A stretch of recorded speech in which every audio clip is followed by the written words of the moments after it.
किसी को कोई क्वेश्चन हो तो पूछ सकता है। मैम मैम ऑफलाइन क्लास तो स्टार्ट हो गई है, लेकिन जो बच्चे स्कूल नहीं आ पा रहे हैं उनकी पढ़ाई कैसे होगी? राहुल के पापा ने तो साफ मना कर दिया स्कूल आने से। अरे तुम उसकी टेंशन मत लो, वो अभी भी टीचमेंट ऐप के द्वारा हमारे साथ लाइव है। शहर शहर गांव गांव अब टीचर्स ले रहे हाइब्रिड क्लास टीचमेंट के यूनिक फीचर्स के साथ। तो स्वागत दोस्तों एक बार फिर से आपके अपने YouTube चैनल पर। जैसा कि आप जानते हैं कि छत्तीसगढ़ बोर्ड के असाइनमेंट चल रहे हैं, तो आज हमारे पास असाइनमेंट 2 का एक सितंबर माह का असाइनमेंट है जो कक्षा 12वीं का, और विषय आपका रहेगा रसायन विज्ञान, रसायन शास्त्र। तो ये आपका 20 नंबर का रहता है, जैसा कि आप यूजुअली बताता हूँ मैं आपको, और टाइमिंग आपके हिसाब से दी जाती है। तो चलिए बिना किसी देरी के मैं आपको क्वेश्चन पेपर की ओर लेकर चलता हूँ, साथ में आपको आंसर भी बताऊँगा। और ये बहुत इंपॉर्टेंट क्वेश्चन है, जैसा कि मैं आपको बता रहा हूँ। चांसेस हैं कि सीधे सीधे ही आ जाएं और आप सीधा सीधा जैसे मैंने बताया आप उसमें लिखते हो, आपको बहुत अच्छे नंबर आएंगे। चलिए बिना किसी देरी के मैं आपको स्टार्ट करता हूँ। पहले क्वेश्चन को लेकर चलता हूँ कि पहला क्या है कि एक अभिकारक के संदर्भ में एक अभिक्रिया द्वितीय कोटि की है, उस अभिक्रिया का सांद्रता या फिर उस अभिक्रिया की सांद्रता ज्ञात करो। क्या ज्ञात करनी है आपको? सांद्रता ज्ञात करनी। चलिए शुरू होते हैं आपका उत्तर की ओर। दुगना हो जाए तब बता देते हैं क्या होता है। जब दुगना हो जाए वेग बराबर होता है के को हम बोलते हैं सांद्रता स्क्वायर। चलिए आगे बढ़ते हैं। सांद्रता दुगनी करने पर क्या होता है? के वेग बराबर के दुगनी कर देते हैं, सांद्रता को दोगुनी कर दी। उसके बाद क्या हो जाएगा आपका? 4 के हो जाएगा स्क्वायर, क्योंकि स्क्वायर है ये, 4 के हो जाएगा। तो ये है 2 दूनी 4, 4 के आ गया। ओके चलिए आगे बढ़ते हैं। अभी क्या करते हैं? अभिक्रिया का वेग 4 गुना करने पर 4 गुना हो जाएगा। जब ये 4 के हो जाएगा तो दुगना करने पर यह आएगा, तो 4 गुना करने पर यह आ जाएगा। चलिए आगे बढ़ते हैं। सांद्रता आधी हो जाए तब, सांद्रता को आधी कर लेते हैं, 1/2 क्या हो जाएगा? 1/4 हो जाएगा। तो क्या रहेगा? जब अभिक्रिया को हम क्या करते हैं? आधा कर देते हैं, तो वो कितनी हो जाती है? जैसे हम करें 2 गुना तो वो कितनी हो जाएगी? 4। और अगर हम उसको कर देंगे आधा तो उतना ही कम हो जाएगी, 1/4 हो जाएगी। इसका जी आधा है, ये इसका दुगुना है। समझ रहे हैं ना? वही है, तो इसका आंसर ये हो जाएगा ये। चलिए अपन दूसरे की ओर चलते हैं। दूसरे क्वेश्चन की बात कर लेते हैं कि एक अभिक्रिया में सक्रिय संकुल की भूमिका को आरेख की सहायता से समझाइए। आपको आरेख बनाना है, साथ में आपको एक छोटी सी परिभाषा भी लिखनी है। तो बता देता हूँ। उत्तर है कि ऊर्जा अवरोध के शिखर पर स्थित उच्चतम ऊर्जा वाले अणु सक्रिय संकुल कहलाते हैं। ये आपको बता दिया। किसी अभिक्रिया के संपन्न होने के लिए सक्रियत या संक्रियत संकुल का बनना आवश्यक है। अतः कोई अभिक्रिया निम्न पदों द्वारा संपन्न होती है। पद बता देंगे कौन कौन से द्वारा संपन्न होती है। पहला है, पहले का मतलब है कि स्टार्ट कैसे होती है? अभिकारक होता है, उसके बाद सक्रिय संकुल बनता है, उसके बाद उत्पाद बन जाता है। यह आपका क्या है? चित्र है, लेखा चित्र है। कैसे बनती है? ए बी और ए बी 2 बार होते हैं, तो अपने क्रॉस लगा के जैसे मैंने आपको बताया है ना, जैसे ये लिखा हुआ ना, ऐसा ऐसा सेम लिखते हैं, कोई दिक्कत नहीं आएगी। आगे फाइनली ये बन जाती है। तो चित्र ये आपका डायग्राम कैसे कैसे बनती है आप देख लीजिए एक बार। ये जो है वो ऊर्जा है, ये ए है, ये क्रियाकारक है ऊपर से नीचे, ये संक्रियण ऊर्जा है, ये संक्रियण ऊर्जा है, ये नीचे वाला आपका उत्पाद है।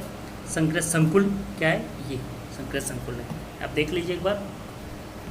अब चित्र आरेख को स्पष्ट कर देते हैं कि क्या क्या क्या क्या हम समझाने की कोशिश कर रहे हैं उसमें। तो है कि संक्रियत संकुल उच्चतम ऊर्जा अवस्था में होता है, उसकी आयु कम होती है तथा बनने के बाद तुरंत उत्पाद में परिवर्तित हो जाता है। अतः उच्च ताप पर रखने पर अभिक्रिया का वेग बढ़ जाता है। सक्रियण ऊर्जा तथा उससे अधिक ऊर्जा वाले अणुओं की संख्या को प्रदर्शित करता है। निम्न ताप T टेम्परेचर वाले वक्र के छायांकित भाग का कितना होता है? लगभग 2 गुना होता है।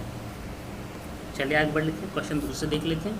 क्वेश्चन दूसरा देखते हैं। तो क्या? नेहा ने अभिक्रिया R और P के लिए सांद्रण R एवं समय के मध्य एक ग्राफ खींचा। इस ग्राफ के आधार पर निम्न प्रश्नों के उत्तर दीजिए। एक ग्राफ के हिसाब से आपको बताना है। चलिए हमको आंसर बता देता हूँ। बहुत ईजी आंसर है, टेंशन लेने की कोई बात नहीं है। अगर आपको वीडियो पसंद आ रहा हो तो उसको लाइक कीजिए, साथ में चैनल को सब्सक्राइब ज़रूर कर दीजिए, क्योंकि आप सब्सक्राइब कम करते हैं। जैसा कि मैं देखा है, आपने इसको चैनल को सब्सक्राइब करिए, साथ में बेल आइकन भी प्रेस कर दीजिए, ताकि मैं आपको जो भी वीडियो पुट करूँ आप तक पहुँचे। और साथ में शेयर भी कर दीजिए, ताकि सब लोग उसका लाभ ले सकें। तो आपको बता देता हूँ कैसा होता है कि समय के साथ साथ जैसे जैसे अभिक्रियाओं की संख्या सांद्रता घटती है, अभिक्रियाओं की संख्या सांद्रता घटती है, अभिक्रिया वेग घटता रहता है, ये घट जाता है। इसके विपरीत अभिक्रिया वेग सामान्यतः अभिक्रियाओं की सांद्रता में वृद्धि होने से बढ़ता है। अगर यहाँ पे घटती है ना सांद्रता तो कम होता है उसका वेग, और सांद्रता बढ़ती है तो बढ़ जाता है, सीधी सी बात है। अतः अभिक्रिया का वेग अभिक्रियकों की सांद्रता पर निर्भर करता है, जैसा कि मैंने आपको बता दिया है। बढ़ता है तो बढ़ जाती, घटता है तो घट जाती, तो इसका मतलब उसी के उस पर बेस रहता है।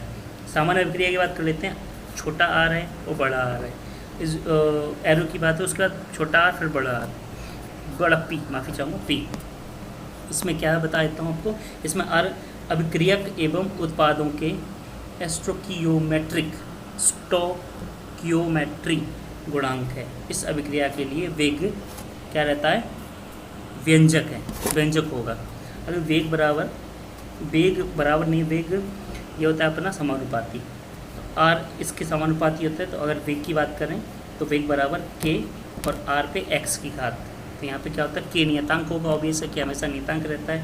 तो इसके यहाँ पे हमने minus D x upon D T रखा, जैसे मैंने पहले आपको बताया था एक बार, कि आपने एक अभिक्रिया बना ली, इसका क्या यही अवकलन वेग समीकरण है। दूसरे की बात करते हैं, यह अभिकरण वेग वही समीकरण है।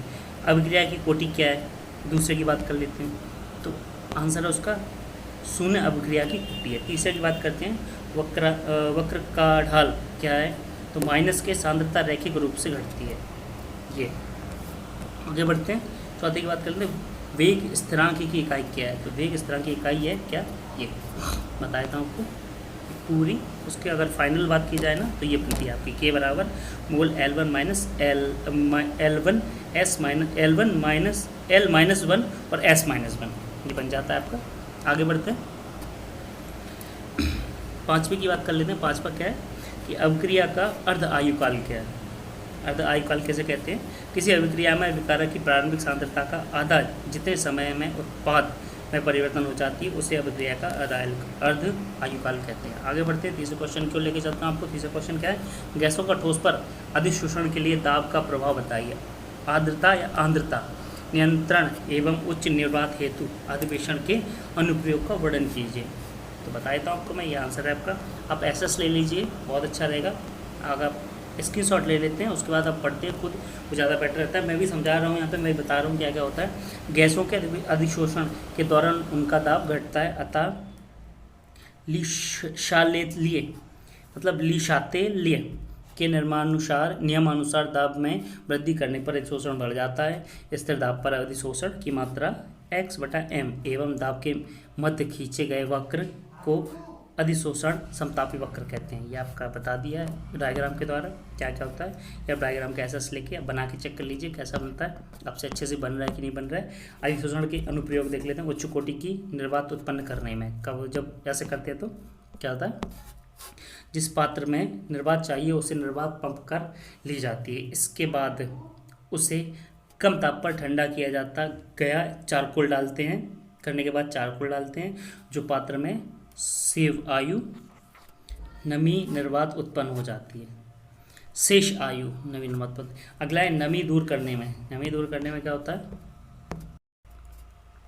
आगे सिलिका जेल एल्यूमिनियम जैसे कुछ यौगिक में जलवाष्प को अधिशोषित करने का गुण होता है, अतः इनका उपयोग वातावरण की नमी दूर करने में तथा आर्द्रता को नियंत्रित करने में के लिए किया जाता है। आगे बढ़ते हैं, चौथे क्वेश्चन को चलते हैं।